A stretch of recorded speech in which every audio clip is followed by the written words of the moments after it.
Olá, tudo bem com você? Especialmente você, torcedor do Fortaleza. Torcedora do Fortaleza, tudo bem? Bom, eu espero que sim. Presumo que sim. Ainda, presumo que sim. Presumo que a lua de mel ainda esteja acontecendo. Mas claro, o torcedor quer sempre uma coisa nova, né? Já está preocupado com a formação da sua equipe para a próxima temporada. E a gente esbarra nessa questão da contratação do centroavante pelo Fortaleza. O torcedor já esperava que essa contratação fosse anunciada há algum tempo. Ela ainda não aconteceu. Já começa a preocupar alguns, por certo que também já preocupa aos dirigentes do Fortaleza. Porque no primeiro momento parecia que essa busca seria bem mais fácil do que está sendo até agora. Isso acontece, meus amigos. Mas será que vai ter jeito?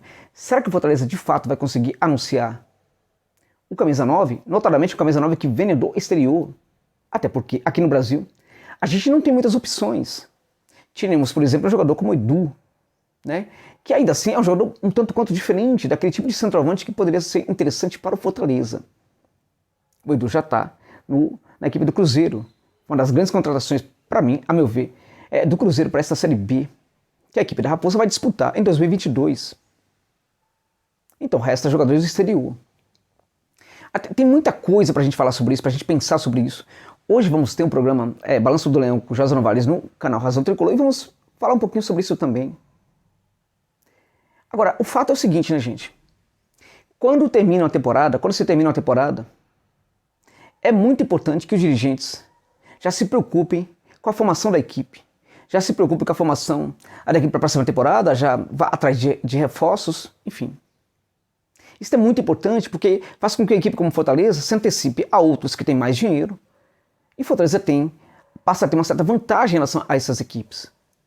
E a primeira proposta que chega diz muito, inclusive, para o jogador, para o seu staff, em relação à segunda, à terceira. Sobretudo quando essa proposta chega no momento em que outras ainda demoram para chegar. O problema se coloca quando essa proposta chega, quando outras também aparecem. Aí fica complicado. Porque aí, quando surge uma proposta, surge outra no outro dia, tal, o staff e também o jogador começam a perceber que há uma grande valorização e o cara perde aquela insegurança. Terminou a temporada, o jogador fica inseguro. Fique seguro sim, todo jogador fica inseguro. Será que vão renovar de novo? Será que eu vou para o exterior? Será que tal? Aí ele fica inseguro. Em geral, nesse momento, quando chega uma primeira proposta, ele tem uma tendência muito grande a aceitá-la. Quando demora um pouquinho, ou quando chegam muitas propostas ao mesmo tempo, aí ele fica de boa. Ele sabe que tem muita gente interessada. E aí tal, enfim, fica esperando por aquela que é a melhor. Fica aí mandando propostas, né, para tentar melhorar cada vez mais a sua situação e tudo mais. Eu diria para vocês que o Fortaleza foi um grande exemplo de equipe que foi para o mercado de passe assim que terminou a temporada de 2021 no futebol do Brasil. Para mim foi um exemplo. Eu fiz vídeo aqui nesse canal falando disso. Acho que os dirigentes do Fortaleza foram muito bem na confecção da equipe para a temporada de 2022, buscando reforços. Conseguiram se reforçar bem no setor defensivo, né? Alguns falam que talvez precise de um jogador para a ala esquerda. É possível que sim. Mas eu acredito, por exemplo, que se não for contratado, dá até para se virar ali, por exemplo, com um jogador que o Fortaleza tem, que é o Natan, que pode perfeitamente ficar no Fortaleza e ser esse jogador interessante ali para aquele setor. Apesar de que eu acho que é interessante sim pensar no reforço para aquele setor também. O meio de campo, a volância, o meio de campo, o Fortaleza precisa certamente de um camisa 10, na minha opinião, ainda. Precisa de um volante, mas a grande questão é, o Fortaleza precisa de um centroavante. E o Fortaleza está já um tempo aí buscando. Os dirigentes do Leão foram muito bem nessa questão, mas mesmo eles acham que talvez tenham sido, digamos assim, não enrolados pelo processo, digamos assim, né? Iludidos um pouco pelo processo, digamos assim, porque não é algo fácil. Antes de muitos de vocês começarem a criticar os dirigentes do Fortaleza, não entregou ainda o centroavante, importa reconhecer, é difícil, é muito difícil. O mercado é complicado. Quando uma equipe como Fortaleza entra numa disputa em um leilão por um jogador, fica complicado demais. Fortaleza já deu a entender que não vai ficar disputando, por exemplo, o Natan, e acho que está corretíssimo. Corretíssimo. Até porque a gente começa a achar que o jogador joga muito mais do que ele joga, e não é bem isso também. Ali, por exemplo, tem o Johan, que para mim é um jogador bem mais interessante. Enfim, o Natan é muito bom jogador. O Johan para mim é melhor, se pensar. Um deles no esquema do Vojvoda. Mas eu acho que há uma grande correria aí pelo Natan e é muito interessante que o Fortaleza saia mesmo dessa parada aí. Por quê? Porque tem outras opções. né? Agora, eu sempre falei, tem que correr atrás, tem que ir muito rapidamente para o mercado para buscar os jogadores. Tá chegando um ponto que mesmo quando você termina a temporada, para alguns casos, já não vale mais a pena. Tem que talvez apresentar a proposta antes de terminar a temporada mesmo, né? Então, por exemplo, o Pablo Magnini é o nome da vez. Ele pode ser perfeitamente contratado? Pode. Mas esse jogador é disputado com o Vasco da Gama. Esse jogador poderia perfeitamente receber o interesse do Fortaleza lá para setembro, né? Quantas vezes a gente não falou aqui desse jogador como um centroavante bem interessante para o futebol brasileiro, né? Inclusive para o Fortaleza. Setembro, enfim, julho, agosto e tal. Poderia pensar, por exemplo, na contratação desse jogador. Não foi possível, não aconteceu, até porque é respeitável, é aceitável, é compreensível. O Leão estava envolvido em disputas muito complicadas. Agora, ainda que não fosse o técnico, fossem os seus dirigentes que iriam atrás do jogador, ainda assim é complicado. Tudo bem, terminou a temporada. Então é o momento, terminou a temporada, dia seguinte vamos atrás do jogador.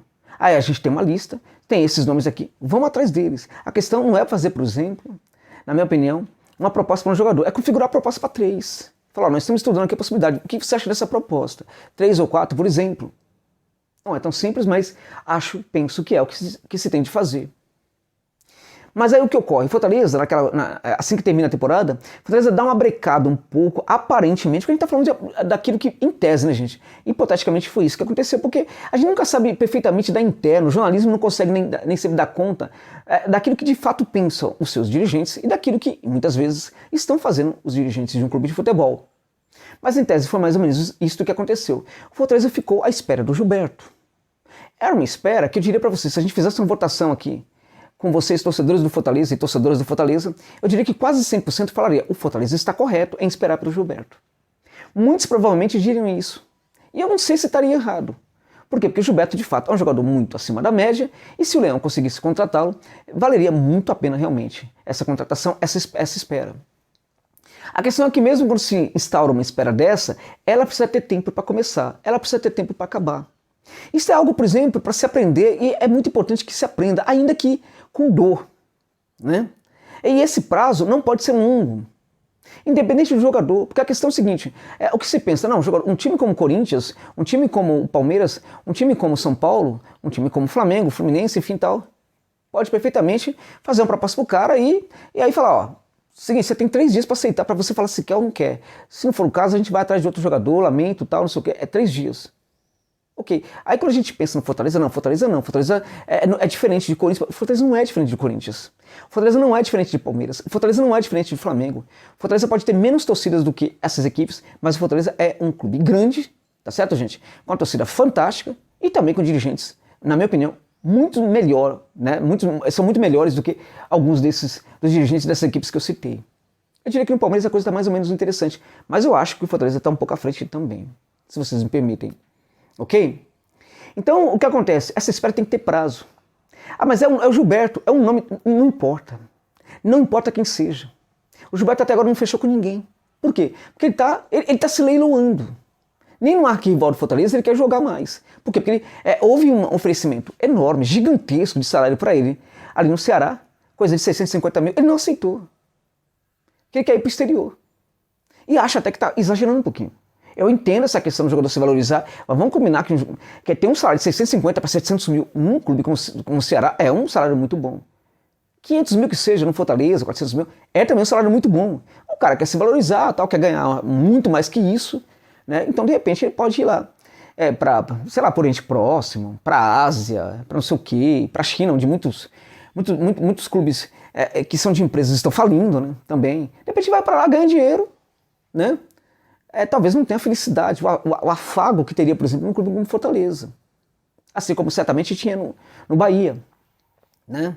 Então Fortaleza talvez tenha esperado muito mais do que deveria pelo Gilberto. Naquela talvez fosse a hora para ir atrás do Martinho Lucero. Fortaleza, na verdade, a gente não pode dizer que Fortaleza perdeu o Lucero para o Colo-Colo, porque na verdade ele nunca foi do Fortaleza. Mas o Fortaleza tinha chances concretas de contratar esse jogador? Tinha chances concretas de contratá-lo? Sim. O Baumann também. E o próprio Magnini, que ainda pode chegar, evidentemente. A gente não sabe. Mas houve uma espera aí. Né? E não ir atrás do Lucero, não ir atrás, por exemplo, do Magnini, não ir atrás do Baumann, tinha a ver com a expectativa em torno do Gilberto. Tá entendendo? Então, o que ocorre? Aí o Lúcio não deu mais, recebeu uma proposta do Colo-Colo, né? E aí ele vai pro Colo-Colo. Por mais que que o Colo-Colo seja um clube hoje complicado, cheio de problemas, é um gigante do futebol sul-americano, que tem Libertadores da América, inclusive. É o maior time do futebol chileno. E qualquer jogador argentino gosta da ideia de jogar no Colo-Colo. É difícil ir para uma disputa com o Colo-Colo. Mesmo sendo Fortaleza, essa equipe que está na crescente, essa equipe que hoje desperta muita atenção de outros profissionais na América do Sul. Entende? Então, o que aconteceu com o Lúcio? O Fortaleza pede, não é que pede, mas o Fortaleza deixa de contratar o Lúcio na prática, porque se é que de fato houve mesmo essa proposta, por quê? Porque o Fortaleza fez a proposta quando chegou outra proposta. E aí você teve, por exemplo, concorrência, teve leilão, e aí no caso o Fortaleza perdeu. Por quê? Porque o Colo-Colo, do ponto de vista imagético na América do Sul, ainda é um clube muito poderoso. E talvez o Lúcio preferisse jogar no Colo-Colo, mesmo do que um clube grande aqui do Sudeste do Brasil também. Entende? O Magninho é um outro que está sendo disputado pelo Vasco. Talvez seja possível, mas tudo isso dá para entender. Poderia ficar muito mais fácil se a coisa chegasse, mas não é fácil. E eu diria para vocês, é muito importante reconhecer isso também. De novo, naquela linha. Calma com essa questão da crítica, de repente, que não constrói aos dirigentes, porque os dirigentes também erram, e os dirigentes também estão, sobretudo isso, num processo de aprendizagem. E os desafios que este Fortaleza está colocando para os seus dirigentes são desafios novos, meus amigos. São novos desafios. Isso não é pouca coisa. Então, a forma de fazer as coisas acontecer, né, ela muda muito, porque é tudo muito novo. E os dirigentes também estão vivendo esse aprendizado neste momento. Bem provável que, ao final da próxima temporada, caso o Fortaleza continue com esse sucesso todo, e acho que vai continuar, até porque para mim, o Fortaleza vai para a fase no mínimo de mata-mata ali, no mínimo de oitavas de final da Libertadores de América. Com ou sem o centroavante novo aí, né? Eu tenho para mim que também ao final do próximo Campeonato Brasileiro, que não está... o Fortaleza pode não terminar em quarto, pode não terminar em terceiro, pode não terminar em quinto, pode não terminar em sexto. Afinal de contas, vai ser um campeonato muito difícil, mas vai terminar numa situação muito favorável também, né? Ao final da próxima temporada, os dirigentes do Fortaleza saberão muito mais o que fazer do que estão sabendo fazer agora, porque eles já terão aprendido com as experiências de agora. E eles não são máquinas, gente. Eles também erram. Não são máquinas, eles também vivem num processo de aprendizado, né? Aprende com essa experiência. Essa questão do mercado é um negócio muito complicado, não é fácil, né? Agora, eu diria para vocês que esse centroavante, ele pode chegar ainda. Evidentemente, acho que vai chegar sim. Agora, evidentemente que o Fortaleza precisa ter aí ações mais pontuais, né? Tem aí, por exemplo, o Matias Tissera, jogador do Platense, que é um jogador interessante, fez muitos gols nessa temporada, tem apenas, se não me engano, 24 anos, permita-me.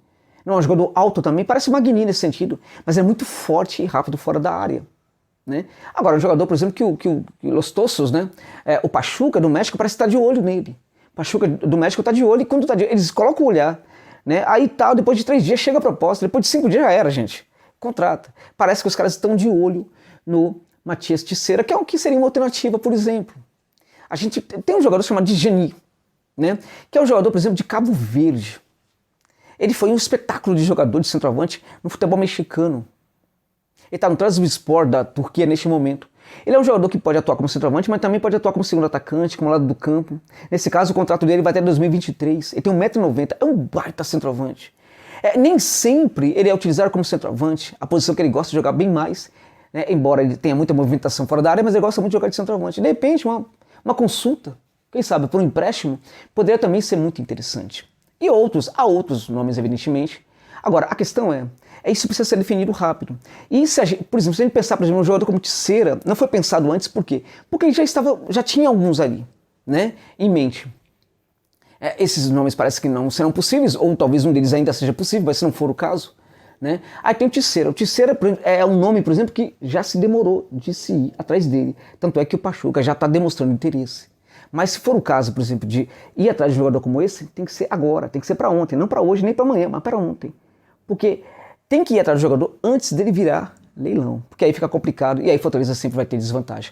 Ainda acredito que o Leão vai conseguir trazer um bom centroavante, mas não é tão fácil. Eu quero convidar você a refletir sobre isso e também a ter uma certa paciência em relação a isso e também gerar, se for necessário, uma certa, né, benevolência aí com os seus dirigentes, porque eles estão fazendo o possível, na minha opinião, estão mesmo, são muito bons, são muito profissionais, estão fazendo o possível para entregar esse centroavante para o Leão do PC, centroavante que vai fazer muitos gols, gente, na temporada de 2022, notadamente na Libertadores de América. É isso, obrigado pela gentileza de ficarem comigo neste vídeo.